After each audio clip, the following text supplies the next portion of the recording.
A book by a book of two, what they don't teach you in every school about life. To begin the proceedings on a solemn and respectful note, I invite you to join us a moment of silent prayer. May I request everyone to rise for the prayer.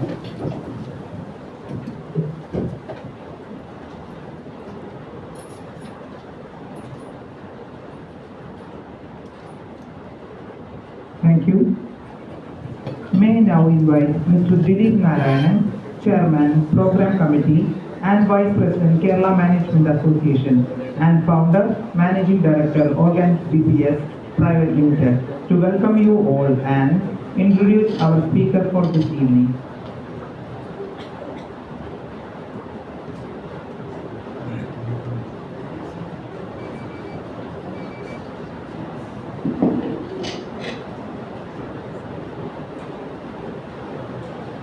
Namaskaram. Good evening, Mr. President, Chief Guest of the Day, Mr. Prathap, Honorary Secretary, Mr. Anil Verma, Managing Committee members, past presidents, invited guests, and my dear KMA members. As you know, KMA Insight X is our premier thought leadership forum designed to bring together the finest minds from management, industry, public service, and academia.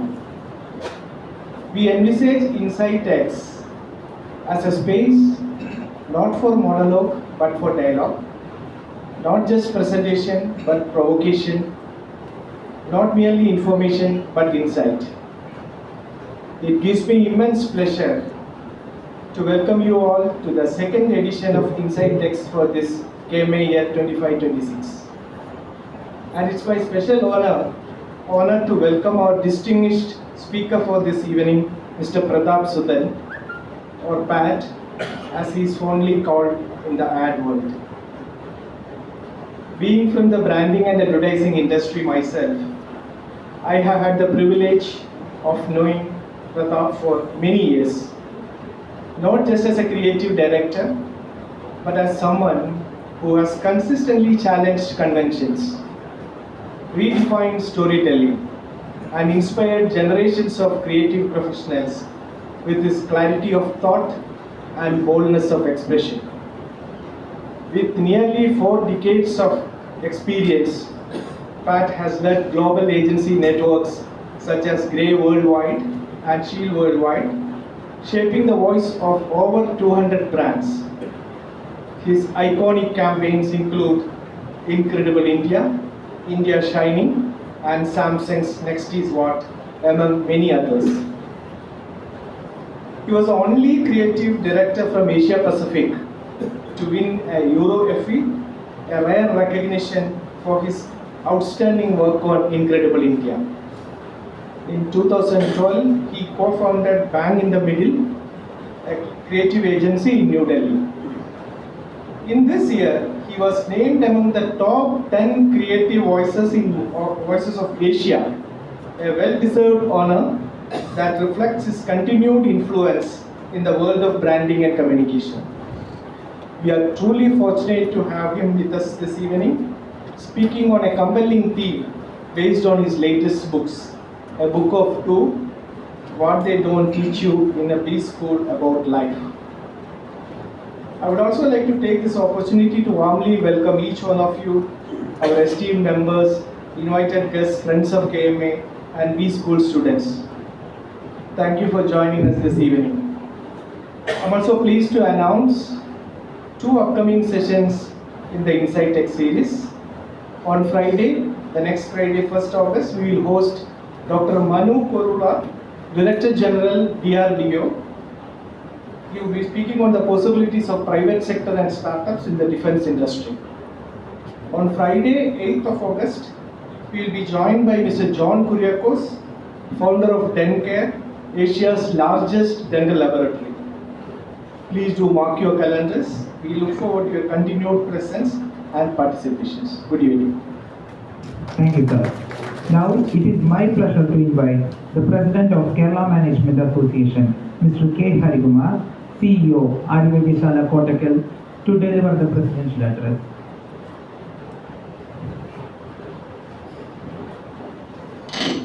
Thank you, Dilip. Thank you very much. What you just now saw here, the chaos, they don't teach in a B school.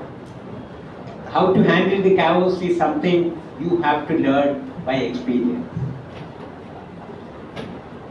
Speaker of the day, Mr. Prathap Suthan. Vice President, Mr. Dilip. Mr. Verma, the Honorary Secretary, past presidents, managing committee members, and dear friends.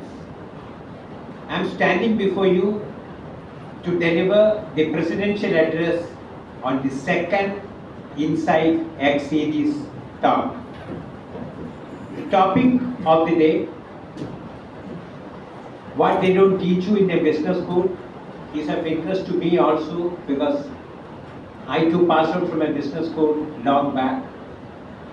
I don't remember what they taught me, so there is no point in telling what they don't teach you at a business school.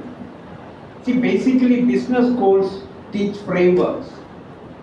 They teach you how to analyze the P&L, build a pitch deck, segment their customers, size markets, but what they don't teach you is common sense. Because business is basically about common sense. Running an organization is more of common sense than anything else. And any career is a roller coaster ride, especially a corporate career, and you can get screwed for no fault of yours. It can be a totally external reason, or it can be maybe because of some other internal politics or whatever it is. But if you are at the wrong place at the wrong time, God save you. Nothing else can be said. Workplace is chaos and not a case study. In a school case study, there are solutions, but in real life, solutions you arrive as you go along. And you may not have all the data to arrive at a decision, and people may not agree. Deadlines are tight and emotions are high. People are not numbers. People have high egos, they have emotions, they have ambition, they have dreams, and you have to handle them with kid gloves.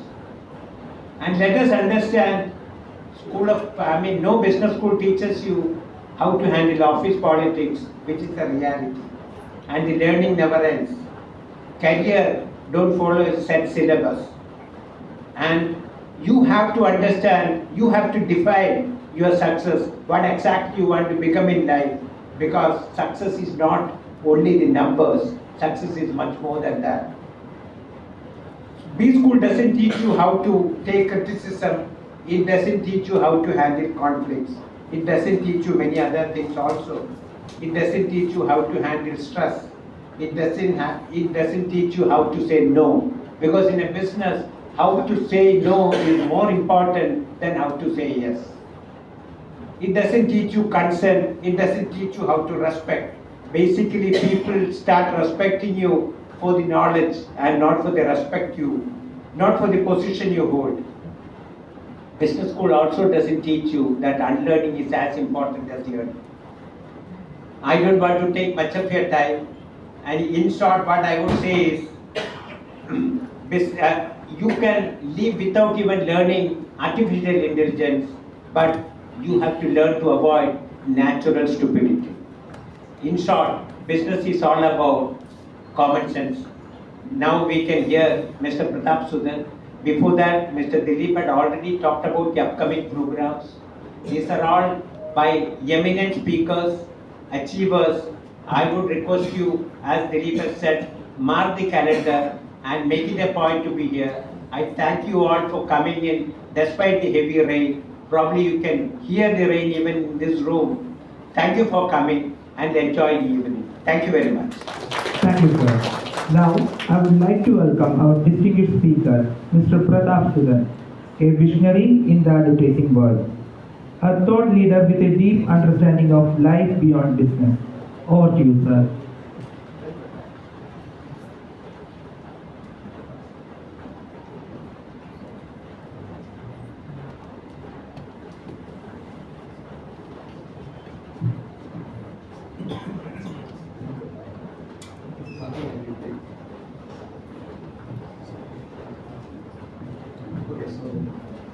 Good evening, everyone.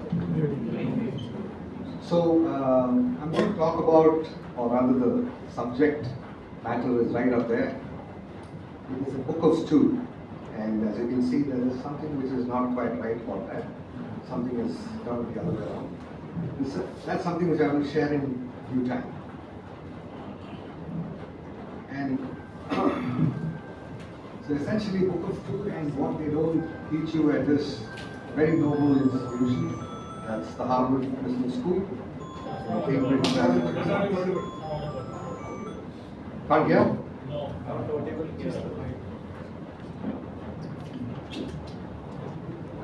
What about now? Yes. Okay.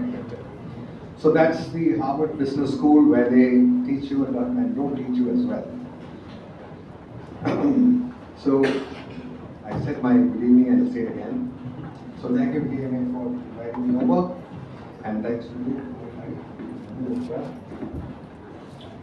So yeah, thanks.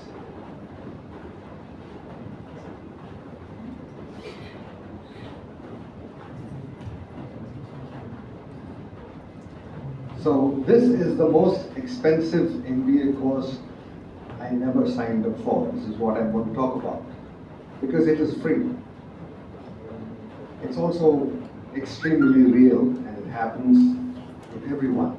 It doesn't happen to you now, it will happen to you after some time. And in this case, life happened to me, and its learnings and lessons came at a very furious rate, and those are the learnings I'm going to share. So this talk is inspired by two people, namely Pat and Joe. So that's Pat, and Joe is my wife. Very interestingly, many years ago, so if you know, there is a festival called Cannes, right? Cannes Festival. So Cannes Lions is the advertising version of it.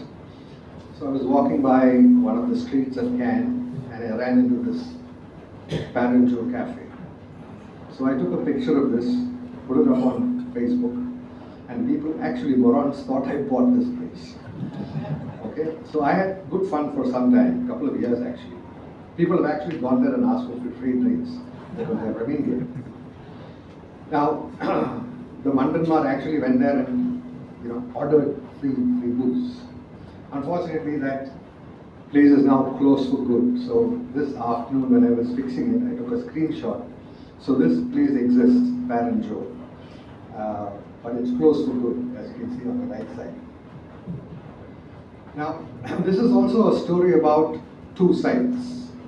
Right? When you say a story, there is always your side of the story and somebody else's side of the story. There's always two sides. Much like day and night, clear sky and cloudy skies, happiness and sadness, uphill and downhill, yin and yang, black and white, bowling and batting, port and starboard, boy and girl, hot and cold, red and green, sugar and spice, put and kadla is a combination, appam and stew, friend and enemy, laughter and tears, love and hate, war and peace. So it goes on like that. There are, for one thing, there is always something else. For the left hand, there is the right hand. It's actually the true balance sheet, in a way. Okay. Profits and losses, assets and liabilities. So, as I go ahead, what is your most valuable asset? Or what do you consider as your most valuable asset? Is that your house? Or your land? Your mutual funds? Your FDs? Your car? Your business? Your network? Your LinkedIn connections? Or 916 Swarnam, which is, in Kerala is very popular. Now, I spent 34 years trying to answer this question, and I got it wrong. My maths is always wrong, which is why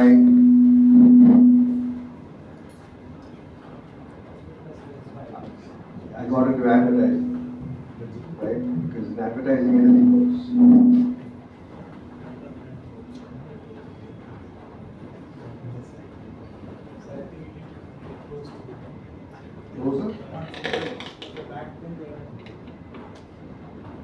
If I talk loudly, I think everybody should be able to hear. Because it's not that I haven't spoken to large audiences. So I have led large agencies, not just nationally, regionally, globally as well. I've been corporate for almost 4 decades, or lived the corporate life. Okay, and I've also got cholesterol, blood pressure, triglycerides, all the triumphs and the cups and the trophies that are necessary. And I've also got my salt and pepper to add to it. I've created brands, won awards, made PowerPoints that matter. My KPIs were stellar. My designations got heavier. My hotel floor went higher and higher till there was no more levels left. My airplane seat got closer to the cockpit. And my life metrics at the end of it was an epic fail. I did everything and more I shouldn't have done when it comes to life. എല്ലാം ശരിയാകുമെന്നുള്ളൊരു വിശ്വാസം at the end of it, but you concentrated on the wrong thing but not on the right thing. I wanted to meet Jo because she is part and parcel of the story. That's Jo for you. So 1993, she's a Master of Design and Textile Design from NID Ahmedabad. She's worked with the biggest home textiles brands in the world: IKEA, Indiska, Pottery Barn, West Elm, Bloomingdale's, JCPenney, Harrods, Target, etc. Plus, she has designed for some very high-end clients. When I say high-end, think of this high-end. That's Bill Clinton. Okay, and when you say she designed for this guy, she designed for their residence. What is their residence? That's the White House. And she designed the carpet, which is inside the Oval Office, when he was the president. And when Monica Lewinsky was also around.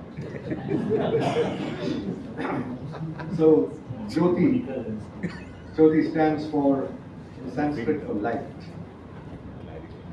She could find my keys in 30 seconds or less. She knew everything. She was my wife, business partner, and personal CFO for 34 years. She was my Google before Google existed. So while I was busy disrupting industries, she was running our startup. So this was our little startup. There were 3 of us. This picture was taken in 2023, just before Onam, around this time. So approximately 2 years back. So I was the front face of the company that we ran, and she was the back end, and literally everything else. She was CEO, CFO, COO, HR head, and IT support. And honestly, she could fix everything tech at home. She did not need anybody else. I didn't know. You saw me struggle, right? So she could fix everything. And then came September 2023. Our business model got challenged. Things got heated up. She had fever for 5 days. We both thought it was a gastric infection caused by bad water and food or travel, one of those things. And there was a hostile takeover that happened, engineered by internal politics. And then 5 words popped into our lives. It came from a blood report that we had to do. It said features suggestive of acute leukemia. And she had what is called AML, which is a variant of leukemia, kind of leukemia, acute myeloid leukemia. And my world went upside down. So it completely changed the world, my world. It was not like the next morning earlier when I woke up, everything had just changed. Suddenly, my urgent emails seemed less urgent. The critical client presentation, totally irrelevant. Weekend work. I mean, what was I thinking? Why did I sacrifice all that? For whom? For what? It is amazing how quickly you reorganize your priorities. And for the first time in many decades, I got clarity. I had perfect clarity on what mattered. And for the next 120 days, I spent with Joe in hospital rooms. And that was my longest meeting with her, longest uninterrupted meeting with her.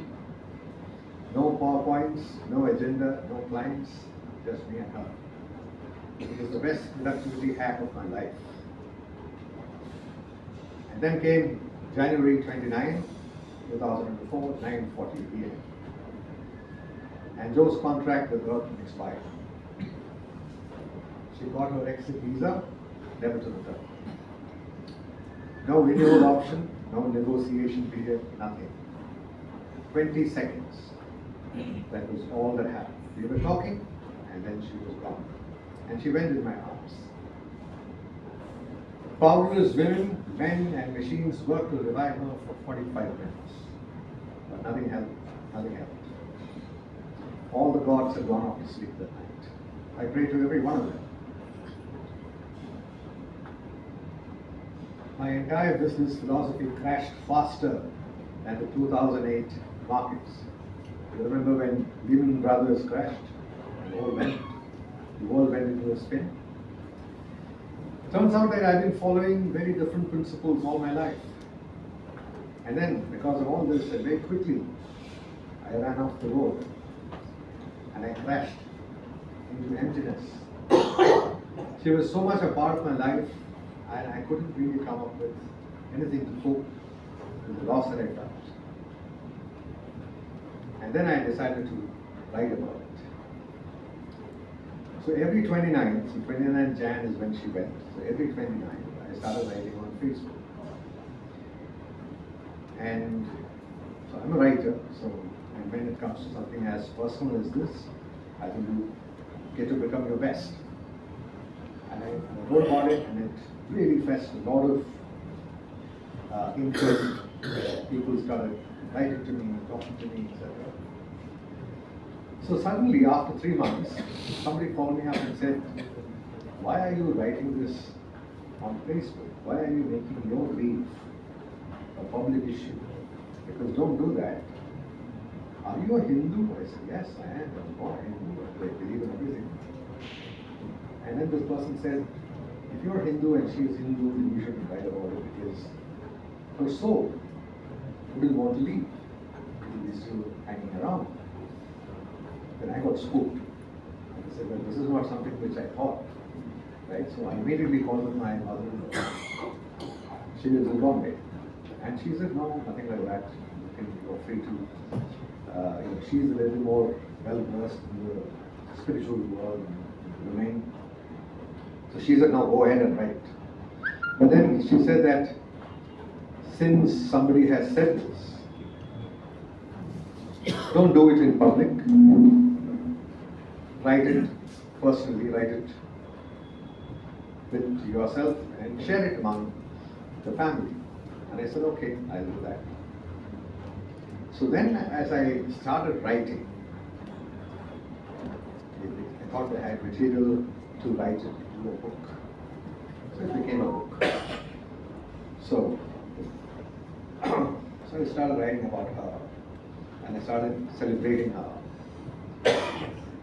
And I titled it as Battleship Joe, because Joe was a fighter.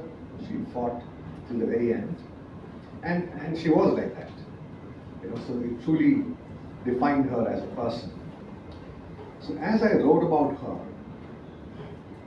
I also realized that, much like I said earlier, there was her side of the story, and then there was my side of the story. So it became 2 books. So I wrote another. That's called Loneliness.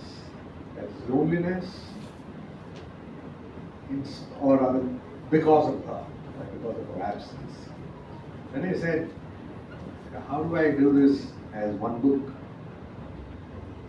So it became one book.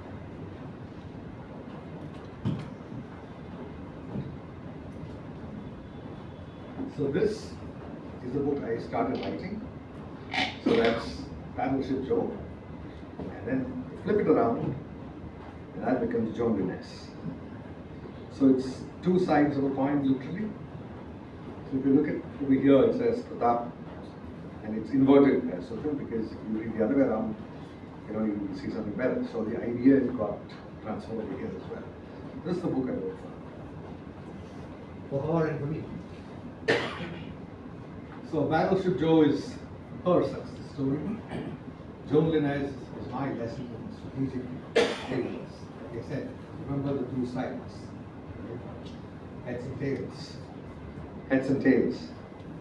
So to me, and when I'm sharing today this with you, these two books are my real MBA course. The cost is everything I thought I knew, and the value is priceless. So after I wrote these books, and after Pradeep invited me, I had to find business perspective of the same thing. So it is an extremely fine line that I am walking over here. But then here are 9 modules that Howard thought to include. 1, time management. You can make more money. You cannot manufacture more time. It doesn't matter who you are. You can be the richest person in the world, but you cannot manufacture 1 millisecond. I thought I was investing in our future, but I was actually taking loans against our present. And the interest rate was 100% every day. Now I look at it. Module 2, the economics of attention. Joe never wanted expensive gifts. She was not somebody who would flash things. Lucky me, because I was broke most of the time. She just wanted my presents. Sorry, she did not want my presents. She wanted presents, but not presents. Right? But I was always in another meeting, even when I was home. I was home physically, but my mind was in another meeting. My body was at family dinners, but my mind was stuck in traffic on the information highway. I want to fix all of that now. I want to go back and fix it. But shame, time travel doesn't exist. It's not possible today. You can't go back and fix anything. Module 3, portfolio management for dummies. Love is the only investment that grows when you spend it. It's got better returns than crypto. It's less volatile than the stock market. But I treated it like a government bond. Boring, reliable, always there for. And that's the trap that all of us get into. We take things for granted. So, it wasn't. Thumbs down. That doesn't work. And today it's too late to figure that out and fix it. Module 4, performance reviews that actually matter. At work, all the time, my performance review will be exceeded expectations. Here's the 200% raise. So it was full of applause and appreciation, awards, certificates, and conferences that they would send me to. At home, I could do better, needs improvement. I was like a student, sent to a corner, stand outside the class, meet me after class, bring your parents, write this 500 times, imposition. It was a bit like that. But guess whose review truly gave me happiness? That was hers. Yeah, that was hers. So module 5, work-life balance. We always celebrate it, right? We always talk about it, work-life balance, right? Bullshit. Okay, it's absolute bullshit. Because there is no work-life balance. There's only life and some work mixed in it. And we get it all wrong. In my case, I made work into a 70% equity partner. Life got the remaining 30% on a good day. Terrible business strategy. There I am standing in the middle of the tracks of life to knock it over. I walked straight into the trap. Module 6, identifying your silent partners. So while I was making campaigns, Jo was building an empire. She managed budgets, investments, and our son's future. I managed the characters in advertising and of advertising. Client tantrums, I managed that. Shylocks, and the CFOs who wouldn't give money to advertising agencies. Uninterested, unpaid creative department. Because today advertising is terrible. There's no money in the business. Overworked and a tired agency. The story of Indian advertising currently. Jo was the Warren Buffett of life. She invested well, she invested right. And she did that quietly and silently. I was the noisy guy who made ads. That's all I did, nothing else. Module 7. The true cost of everything. What is the cost of all that which I gave up in pursuit of corporate glory and advertising glory and making money for other people who are not the least problem? How many clients called me up after she went? None. How many of them turned up for the funeral? None. How many of them call up and say, can we have a drink together? None. That's the truth. And I'm not a small advertising guy. I'm a big advertising guy who knows some really big clients who are billionaires. They don't have time for me. They don't have time for anyone. And that's the truth.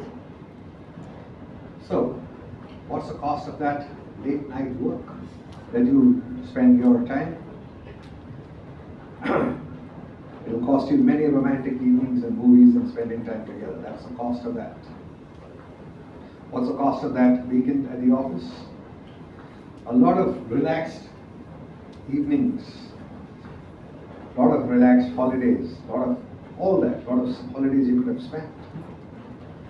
What about that urgent project that you have to deliver? Precious moments that will never ever come back again. Because the kids will grow up and you won't have this time again. So the exchange rate was terrible for this. And the currency was non-refundable. Now if I look at it, I am bankrupt. I have money in the bank, there's no money in life. Module number 8, leadership lessons from the kitchen. I couldn't boil water without supervision. This is honest confession. This is very because the damn thing bubbles up and comes up, so I can boil and that's. Then there is always bread. So bread and eggs I can have. But that is roughly what I can have. Nothing else I can do. On the other hand, Jo could turn leftovers into a feast. Now real leaders admit what they don't know. And they depend on people who know better. In my case, I depended on her completely. That's Jo, not my better half, my best half. The kitchen is now quiet. The vessels are sleeping. And there is only a constant feeling of missing. There's nothing else in that kitchen now. Module number 9, the final one, asset management after the crash. So when everything fails, health, plans, PowerPoint presentations, etc., memories become your only liquid assets. The problem is that you can't buy more or you can't get a loan against them. My awards are collecting dust. But the memories of Jo, still very much there. Still paying dividends and smiles. I had this habit of taking a lot of photographs of her. Whenever I could get her in a good mood, I would take pictures of her. Like I said, she didn't approve of it all the time, but I'm glad I kept on. So she would clear it once in a while. So thank goodness today for WhatsApp and for iCloud. I still go back into WhatsApp to get the chats, all the shouts, all the smiles, everything is stored. So for me, WhatsApp is amazing.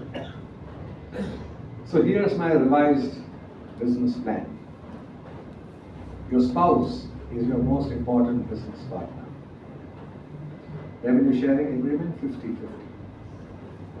Your family, your most valuable clients. Lifetime value is infinite.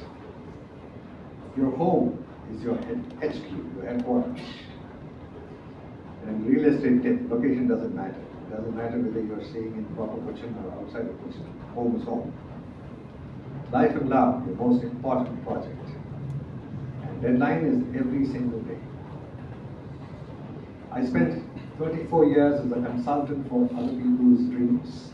Joe spent 34 as a CEO of others. And now I know, and you know, who had the better job. She had the better job.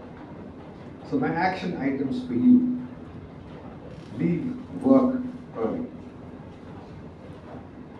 The emails will survive, trust me. They're not going to run away. Have dinner with your family. Our concept is, have dinner with your family. It's a fresh idea, but it helps. Put your phone off, or at least on silent, far away from here, wherever you are. The world is not going to end. Most probably not. Make eye contact. Look at your spouse.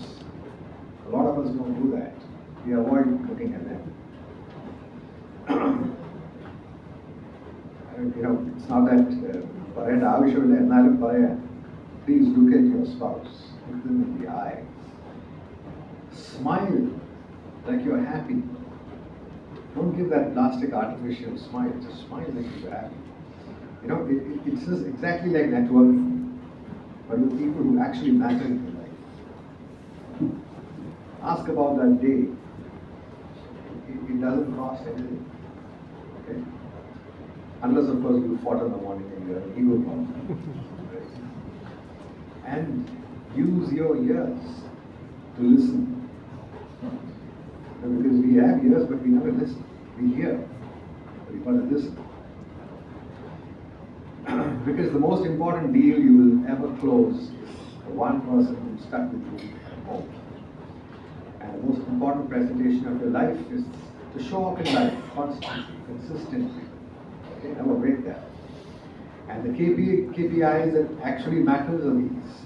Not your revenue, not your market share. How much love did you give away?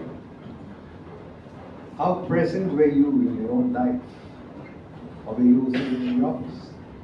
And how fully did you live? Did you live half a life or a full life? So in conclusion, so what they don't teach you at Harvard Business School, and what they still don't teach you at Harvard Business School. Life has no one existence. No quarterly forecasts, no 5-year plans. Just 20-second exits, and lifetime regrets. Love is all that matters. Give more than you can, and get all that you can. Glass of illuminum. Well done.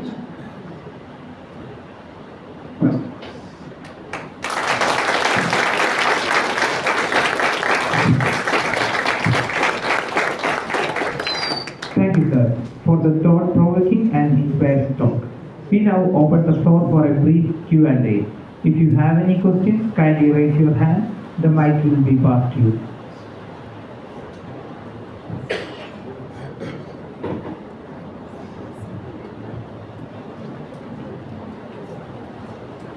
Yeah. Thank you so much for your inspiring presentation and experience sharing, sir. Sir, ഇത് ഒരു കാശുള്ള ആൾക്കാർ പറയുമ്പോൾ കേൾക്കുമ്പോൾ രസമാണ്. ഇപ്പോൾ കാശില്ലാത്ത ഒരാളാണ്, എനിക്ക് ഭയങ്കര സ്ട്രഗിൾ ചെയ്യുന്ന ഒരാളാണ് ലൈഫിൽ ബിഗിനിങ് തൊട്ട്. അപ്പോൾ അവരുടെ ഒരു വ്യൂ എങ്ങനെയായിരിക്കും ഇതിനെപ്പറ്റി? See, I haven't really thought about that. I wrote it from my perspective. At the end of the day, this is my story. This is my book, right? So this has a background and it has a business. See, I have to also follow the Harvard Business book line as well. And that's been written for people who are working. So what you're saying is something else. That's a little more of a philosophical take. That's a different subject altogether. So this is different context that I'm talking to working professionals. And I'm talking to people like you, right? Who will have a long stint at corporate careers. And the takeouts of, if you're not spending time at home, not spending time with your spouse, with your wife, your husband, your girlfriend, lover, whatever it is, or your family for that matter. Life is too quick, it will come in and go. And that happens to anyone, everyone. Even if you don't have the money, if you look at it that way, and you're busy trying to work hard longer, or whatever, get done with the evening, come back, meet your wife, etc. When she goes, you will get into trouble. You know, I may not be able to explain it thoroughly in Malayalam, but our Veshamam will hit. Veshamam is universal. Even a zebra which loses its little one and a lion takes it away will feel sad. So sadness is universal. It cuts across every living creature. Even plants cry when you take away things. So see it from that perspective. Oh, thank you. Yeah. It's been a wonderful talk. Thank you. You opened up the eyes, I'm sure, for many of us.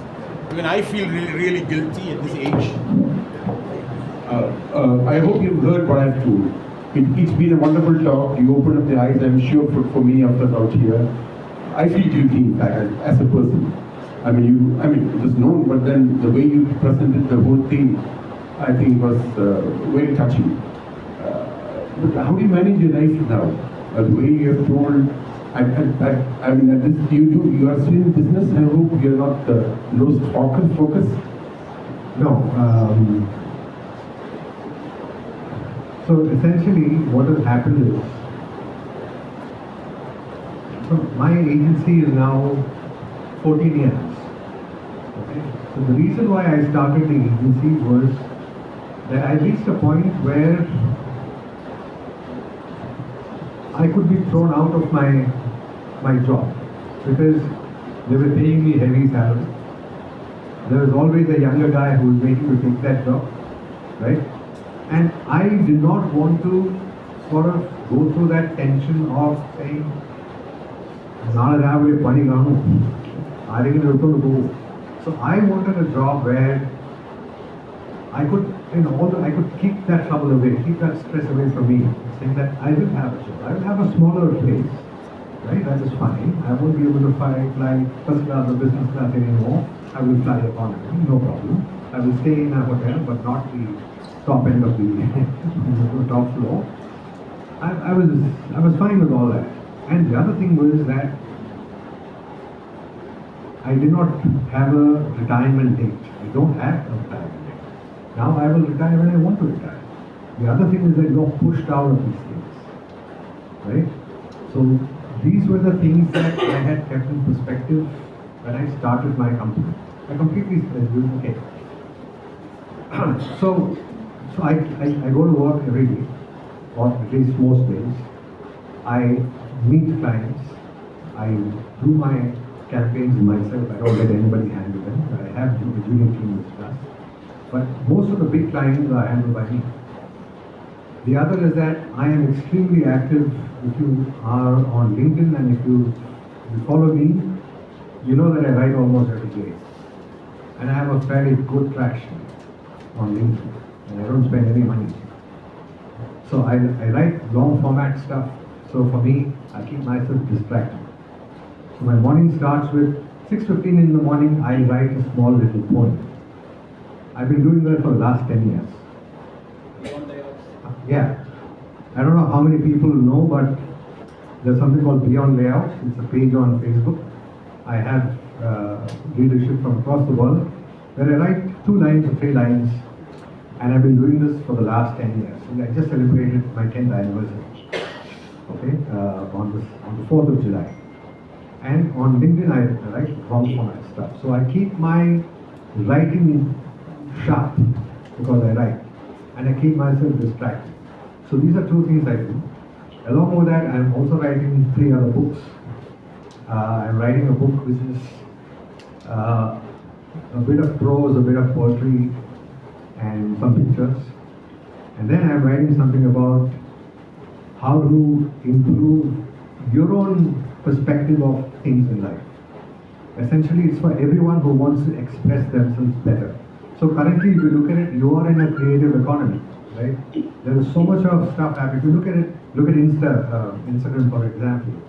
There are so many people who become influencers. I mean, some auto rickshaw drivers are influencers. They make money, right? There's a lot of these unknown people from every part of the world who become influencers. And today, everybody wants to be on that. So how do you express yourself? Saying so, it is not creative is not any longer the forte of people who are in the advertising business or in a creative line, but it's for everyone. You have the platforms out there, and now you need to express yourself. But then you don't have the actual. You may have the inclination, but maybe you don't have the craft, and you don't know how to open your mind. That's the kind of book I'm writing. It's for everyone who wants to express themselves. So I keep my day busy, packed, full. I go off to sleep watching a movie every day. So my bed is half empty, but my life is full. I just keep myself very busy. And because Joe is no longer there, my food has gone out of the window. So wait to come over here. She was my dietitian and my nutritionist and my everything, but because the maid cooks and I don't know what she cooks and there's a lot of oil in it and there is Swiggy and there is Zomato and all that. So all that is around my face. So I put on 20 kilos in China. Thank you, sir. It was a very touching story that you said, and it touched my heart. Can I ask a difficult question? Yeah, You sure. angry with me? No. Okay. So your story was basically about grief. But I thought half could be about grief, and the other half, because you have gone beyond the MBA and told what is not in B schools, that is intellectually you have climbed much higher. Don't you think a book about celebrating Joe would be more appropriate? No, see, then that does not become, what do you call that, does not become my truth. So when I wrote about it, when I wrote about her, even when I was celebrating her, I was celebrating her with tears, right? My writing was very salty and people felt it, right? And to me, personally, I think writing about her and writing about my own sadness has helped me lighten up a lot. It's been therapeutic. You know, it's allowed me to unload a lot of my mourning and grief and gloom and despondence and disappointment and sorrow and name it. So I feel a lot better. I mean, I couldn't have spoken to you like this without breaking down 6 months back. Trust me. You know, I still do that once in a while. But writing about it allowed me to lighten up. It allowed me to come close to what the truth is. It allowed me to accept that she was wrong. And like I said, you haven't read the book, right? Unfortunately, the book is not published. I didn't write it to sell it. I wrote it so that I can take out my angst, okay, and pain. But a lot of people whom I gave the book to have written a lot of reviews on LinkedIn and Facebook, and I've not asked them to write it. They've interpreted saying that, oh, much like you said, you know, you make me feel guilty. The book actually makes you feel guilty because it tells you what you're missing if you're not enjoying yourself or not enjoying each other's company. Because this is inexorable. No? I mean, the fact is that the passage of time will take us. Whether you like it or not, whether you're rich or poor, the day will come for you. For you or for your spouse or whoever it is. All of us have to go through this. So, and that is universal, like I said. That sadness of losing someone is universal. Everyone feels that. But in that sadness, there are things that perhaps you could set right now. And those learnings are there in the book. I have not put them down as learnings. You will realize it when you read it. Oh shit, I did not tell her that. How many of us actually tell now? this is a question that I want to ask everyone. Maybe the youngsters do, but at least the older guys, older people won't. How many times have you actually told your spouse that you love her or him in actual words? How many times have you said, I love you? How many times have you said? As a culture, as a society, as a community, we don't. We do not acknowledge. Now that she's gone, I want to tell her, but I can't tell her. So there are lots of things that, those are the learnings that you get from the book.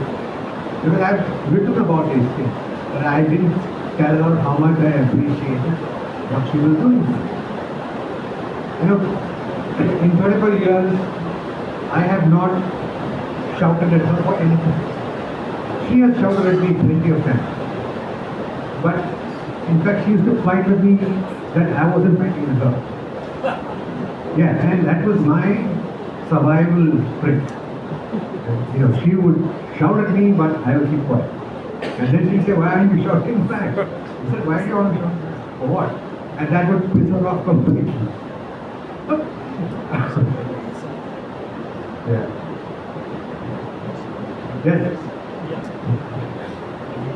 Hi, Matt. Hi. Long time.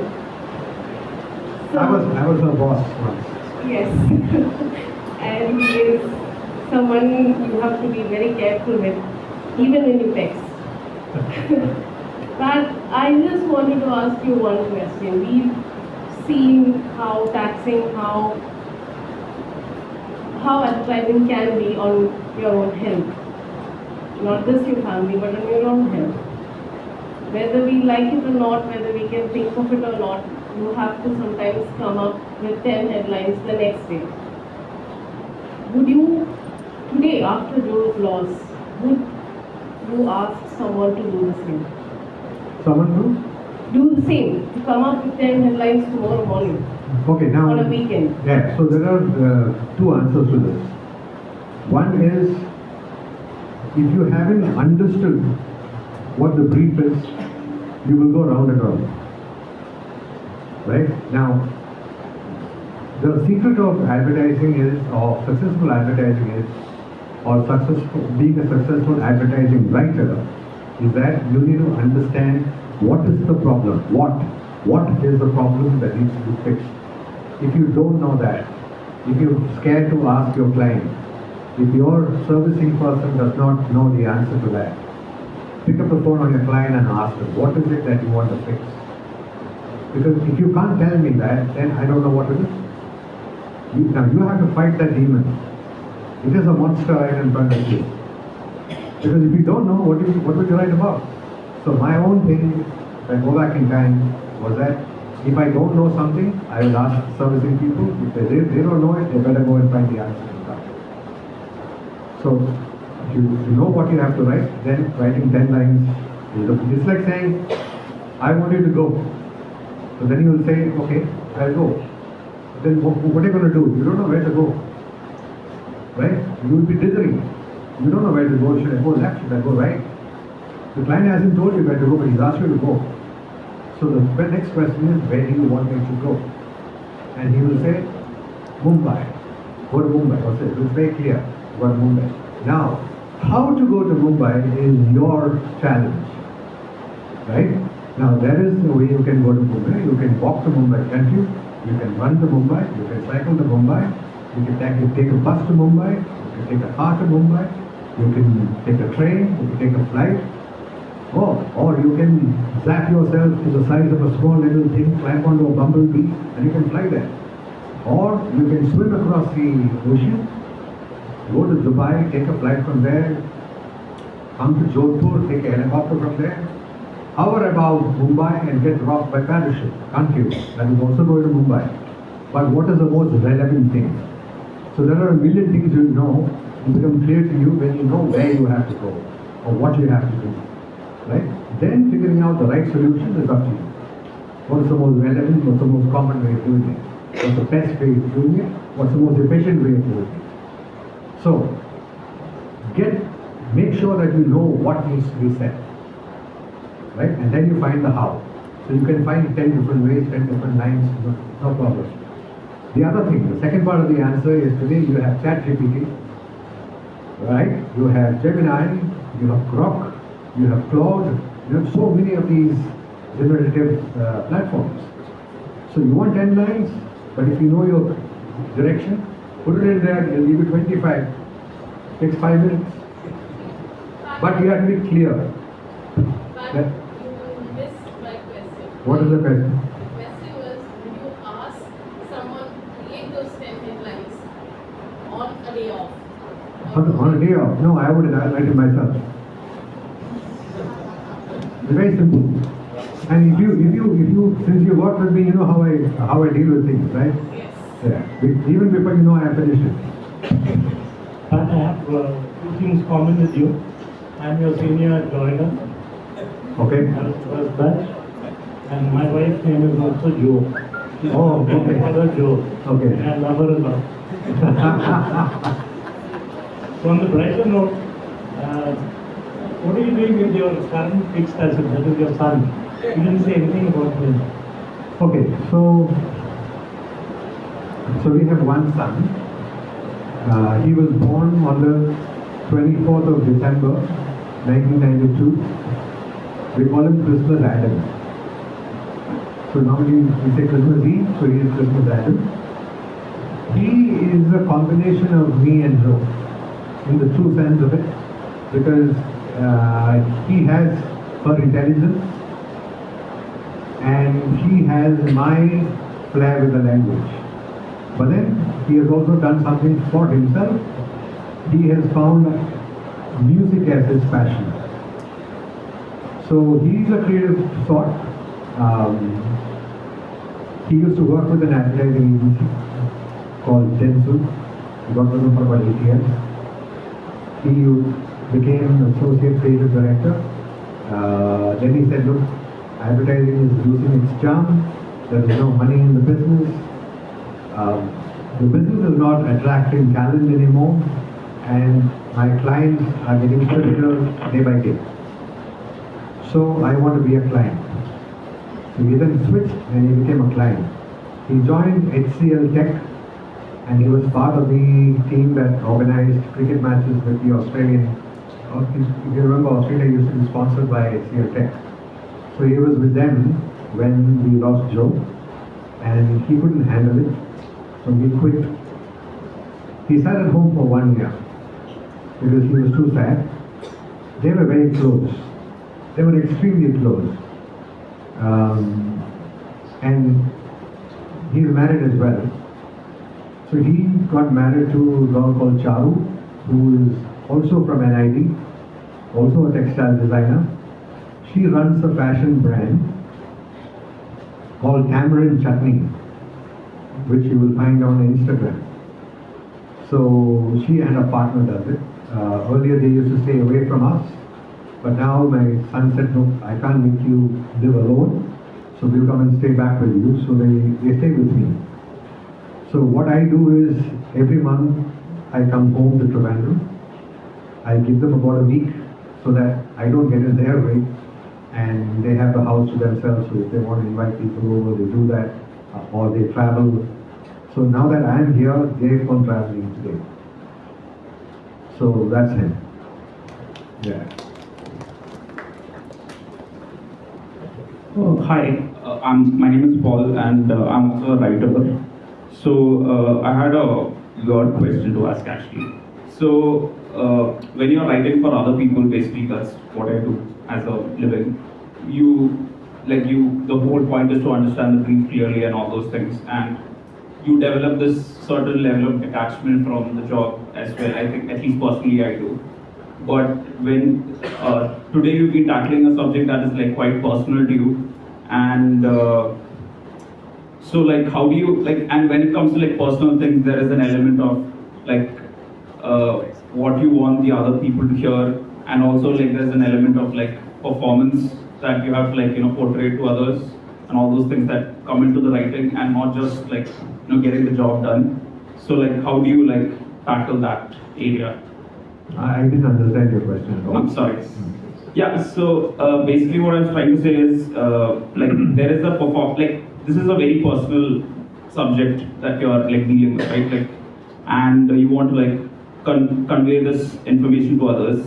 And but like, as much as writing is like very personal and all those things, there is this element of like a performative element of it as well, right? So that thing for me personally, it's fine when like you're doing it for other clients, because like you're just trying to like, you know, get into the mindset of them and then, you know, getting the job done. But when it comes to like your personal like viewpoints on life and all that, like how do you like, you know, convey that without losing like the personality of it? Okay, so see, there is a certain level of writing that is normal to me. Okay, it does not threatened by anything, because I know I can write rings around anyone, right? So for me, if I write something, I know it is very good.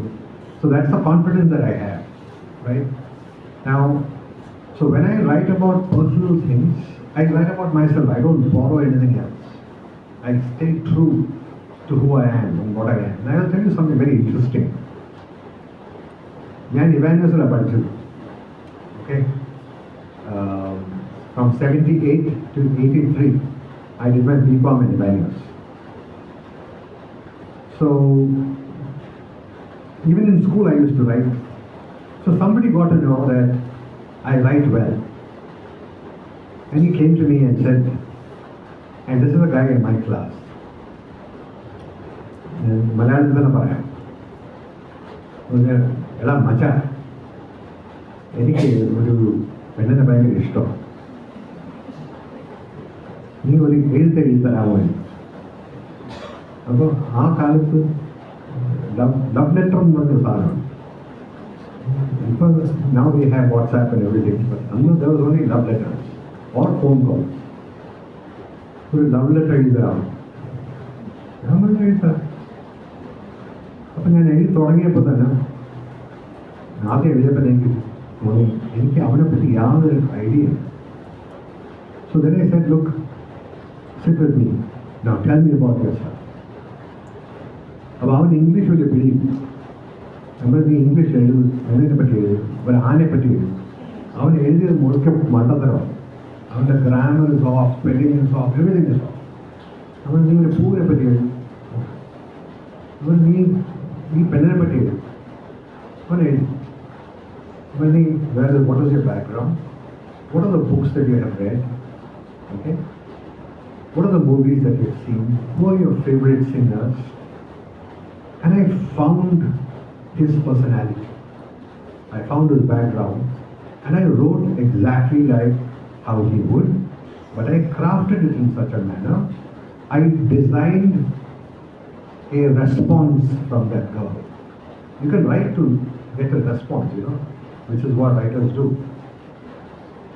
So ഞാൻ അത് എഴുതി because അവൻ ശരിക്കും ഇംഗ്ലീഷിൽ എഴുതാണെങ്കിൽ അവൾ പറയുക നീ അല്ല എഴുതിയത്, അപ്പം തന്നെ അവനെ വലിയതാവും. ഇതുകൊണ്ട് അവൻ she felt very good about this, and they fell in love after that. അപ്പം ഇതറിഞ്ഞ് വേറൊരു തന്നു നമ്മൾ പയ്യന്മാരല്ലേ എന്ന് പറയാം, എനിക്ക് തോന്നില്ല നമ്മൾ ആഹാ അപ്പം ഇനി എഴുതാം. അപ്പം എന്ത് വേണം ഇത് എഴുതാൻ? നമ്മൾ എനിക്കൊരു മട്ടൻ ബിരിയാണി വേണം. അപ്പോൾ ഒരു മട്ടൻ ബിരിയാണി ഒരു ലവ് ലെറ്റർ, അതായിരുന്നു എൻ്റെ കണക്ക്. And after that, I think I wrote for about 5-6 people, and then something strange happened. They all became successful love affairs. So I wrote for one guy. He went to this girl, she liked it, and she fell for it, and she was also challenged. So she found out that I write things like this. So she came to me and said, can you write a response to this letter? അവസാനം ഞാൻ അത് വഴി അപ്പോൾ അങ്ങനെ ഒരു 3-4 times I was writing to myself. So what I'm trying to say is that much like clients, every client has their own peculiarities and peccadillos, you know. So you have to get into each of those things, and you have to leave your side behind. Your truth is away. You have to get into that person's shoes and find out, and that is what brand worlds are, how you create brands, right? So somewhere you keep your purity with you. You will never find one or two of my campaigns looking similar. You will never do that. You never see that. Because enough training was like this. It was completely off chance, learning that I had, in real life learning, that I had to keep things separate from each other or each person. Because every brand is a personality, right? So I don't get my personality into that. I keep it for myself. So in whatever I do, in whatever poetry that I write, in whatever long copy stuff that I write on LinkedIn, that is all me. So that's why, and for me that's very natural, that's my reflex. So when I write something, it will sound like me. But if I have to get into your head and write, I will write very differently. And I will study you and all that.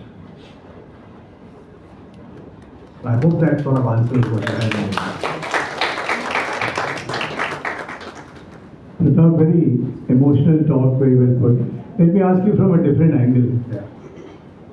Like you said a lot of things that you miss, especially interacting with Joe when you were focused.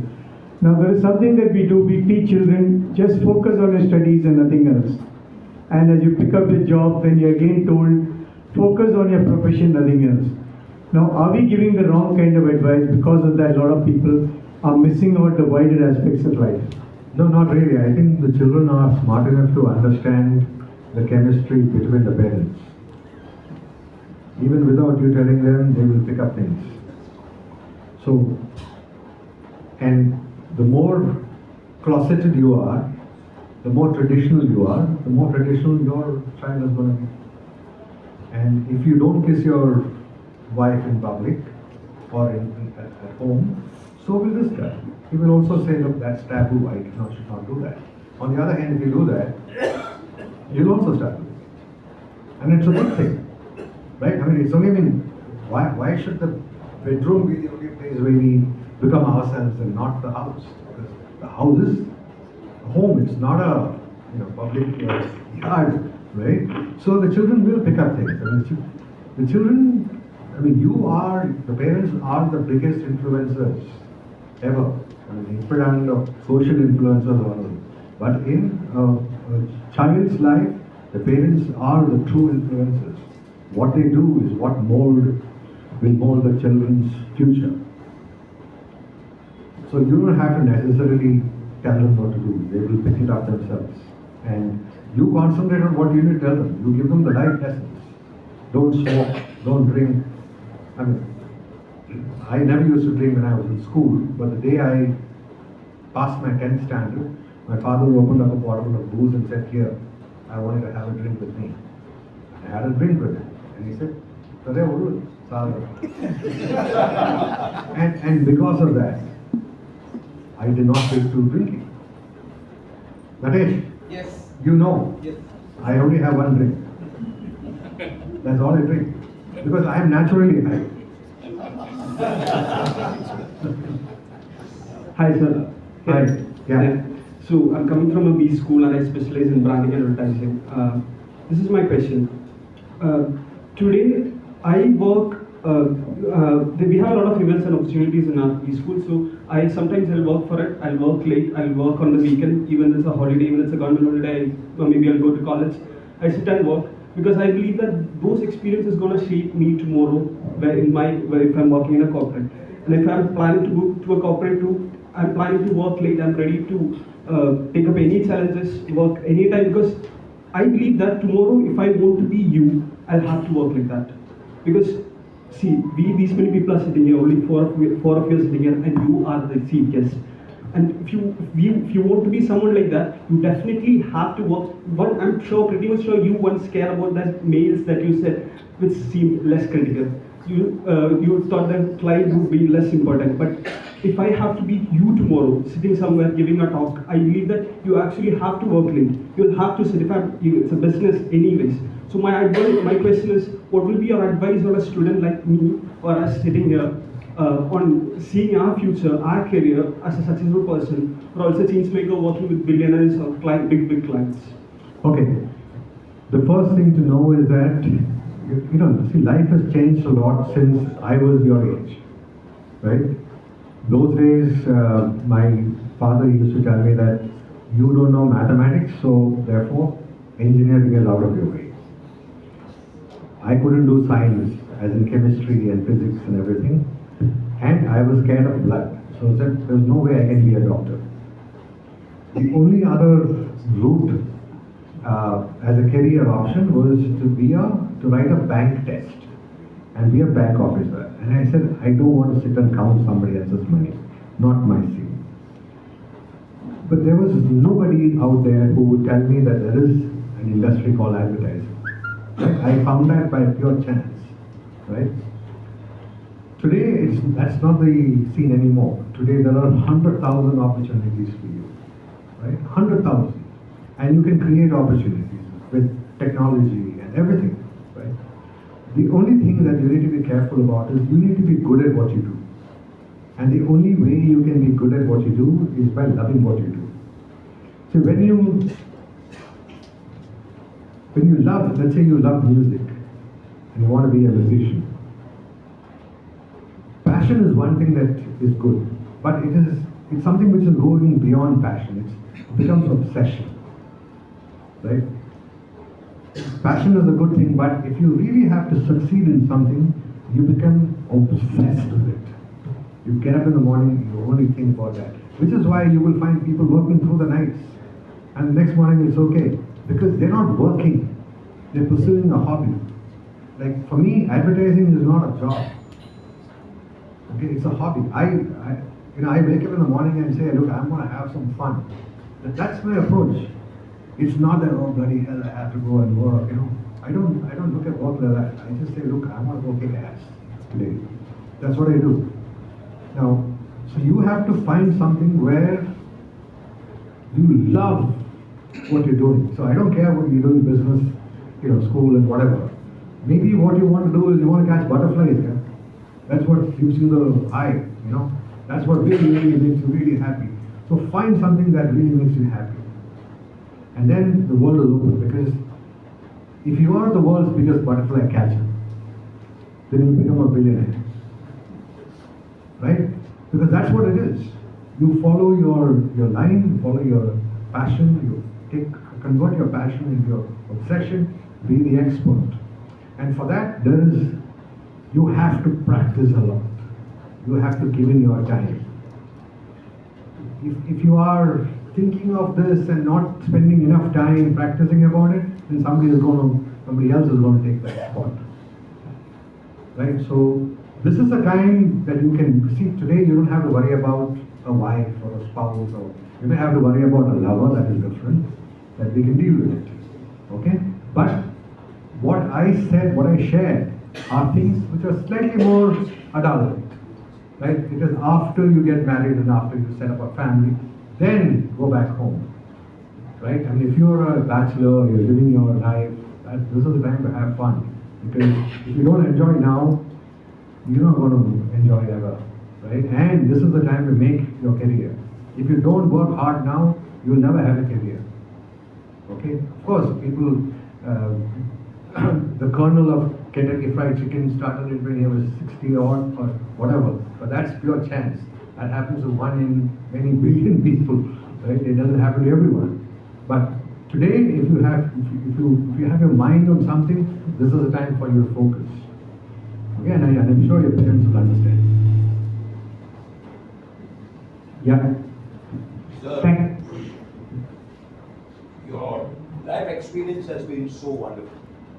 Now, and I think it applies to a lot of people. You see, in the sense that we work, we spend more time getting more and more awards, but to a great extent, neglecting the family.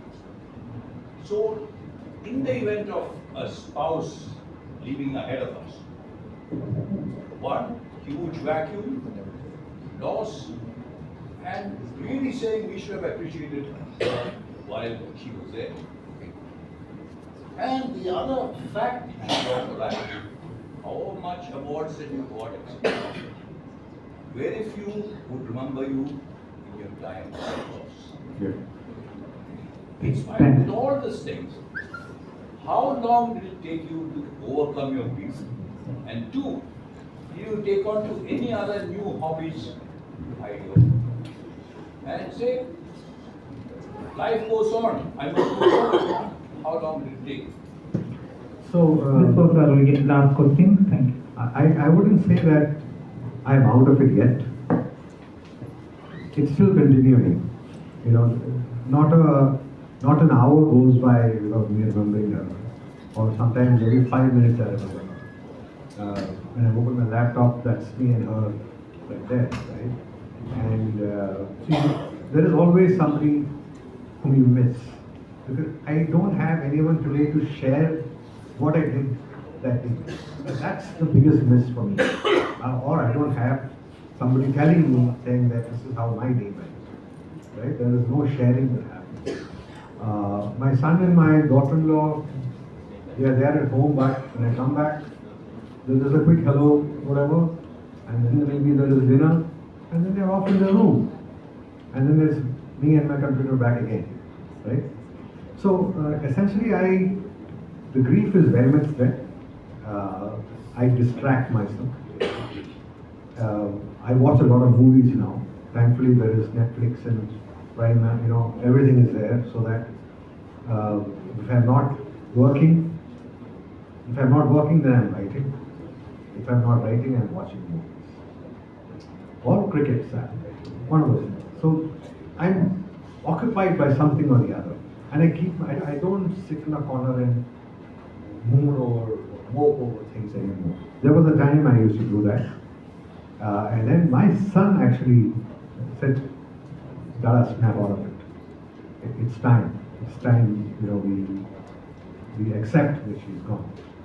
Right? I don't want you to sit and thinking about her all the time and being sad, being fat, and whatever, right? So get on with your life, do something. So he got me a trainer.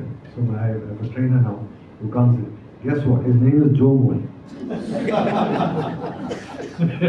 Of all the names, he had to find somebody called Joe Moy.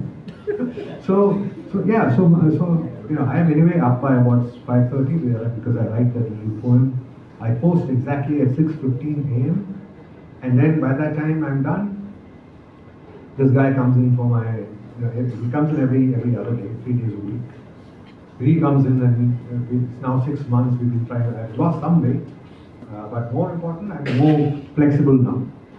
So the time that I spent in the hospital, which gave me this, at least that and flexibility is now going. I can move a lot better. And I'm 62 currently. So in terms of weight, I need to lose about 25 kilos.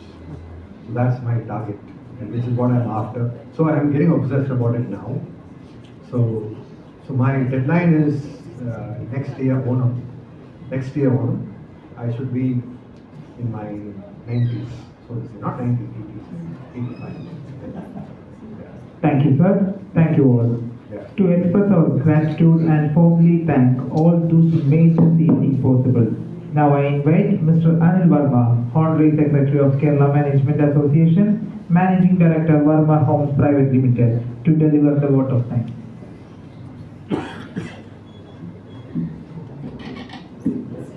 Hello, good evening. I think thank you, Mr. Prathap, for your emotional, thoughtful, meaningful talk about life, which you don't study in B schools, definitely. I mean, B schools, you know that what they teach you, like only about branding or balance, ultimately balance sheet. Life is very different.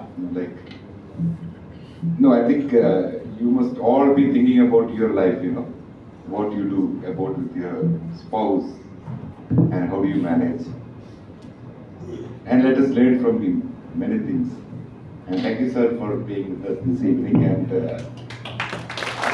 showing thoughts to everyone. Thank you.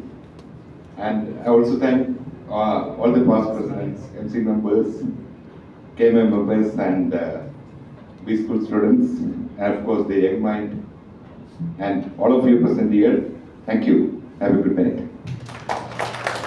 Now, thank you, sir. Now, I would like to invite our President, Mr. K. Harikumar, to hand over a token of appreciation to our chief guest.